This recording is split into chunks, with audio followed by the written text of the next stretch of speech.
Ek het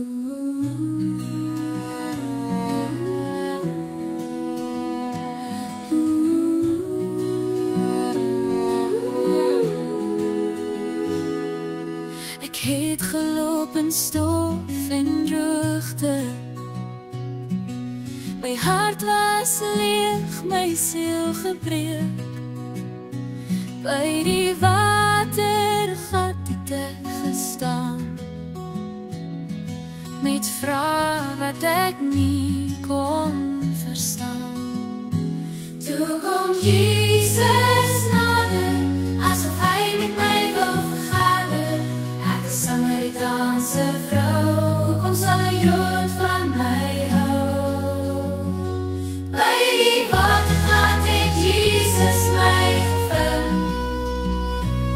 In my swakheid het sy liefde my gebind. Sy ewige water vloei, dit maak my vry.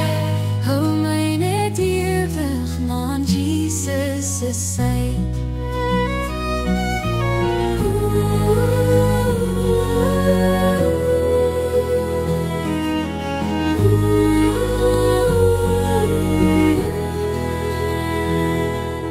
Ek het gesoek na iets wat sal bely,